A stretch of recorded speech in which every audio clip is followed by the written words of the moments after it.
असलामुअलैकुम सज्जनों बेलियो तो मित्रों ਤੁਹਾਡਾ ਕੀ ਹਾਲ ਚਾਲ ਹੈ। ਉਮੀਦ ਸਾਰੇ ਠੀਕ ਠਾਕ ਹੋਣਗੇ, ਵਧੀਆ ਹੋਣਗੇ। ਲਹਿੰਦੇ ਪੰਜਾਬ ਤੇ ਚੜ੍ਹਦੇ ਪੰਜਾਬ ਮਾਸ਼ਾਅੱਲਾ ਨਾਲ। ਤੇ ਅੱਗੇ ਵਧਦੇ ਹਾਂ। ਅੱਗੇ ਵਧਣ ਤੋਂ ਪਹਿਲੇ ਸਾਡੇ ਇਸ YouTube channel Punjabi Bablu vlog ਨੂੰ ਲਾਈਕ ਸਬਸਕ੍ਰਾਈਬ ਤੇ ਸ਼ੇਅਰ ਕਰ ਦਿਓ ਜਨਾਬ। ਛੋਟਾ ਜਿਹਾ ਮਿਨੀ ਵਲੌਗ ਹੈ, ਇੱਕ ਅਪਡੇਟ ਆ, ਉਹ ਤੁਹਾਡੇ ਨਾਲ ਸ਼ੇਅਰ ਕਰਨੀ ਸੀ। फैमिली व्लॉगर रजब भट्ट दोस्त भी है, भाई भी है, सारा कुछ है माशाल्लाह। यूट्यूबर भी है, साड़ा भाई भी है। एक दफ़ा छोटी जी मुलाकात हुई थी, उस तो बाद नहीं हो सकी।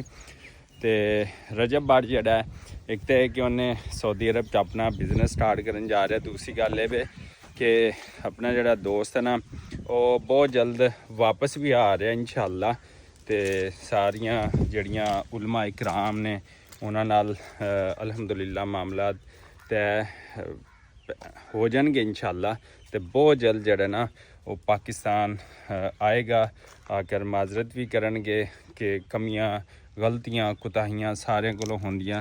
तो ये उहदे कोलों हो सकता है कि बहुत वड्डी गलती होगी। मैं अगले दिन भी एक वीडियो बनाई सी कि इस चीज़ के हवाले नाल 295 के हवाले नाल सिर्फ साढ़े उलमा कराम ही जान सकते हैं कि उहदे विच गुस्ताखी किन्नी होई है, क्यों होई है, किस वजह तो होई है, कोई भी है कि नहीं होई, या इस चीज़ नूं बहुत ज़्यादा ताऊ दिता गया सोशल मीडिया के उत्ते।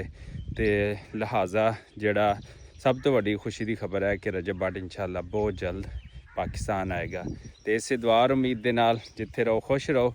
तो सानू दिओ इजाज़त, अल्लाह निगहबान।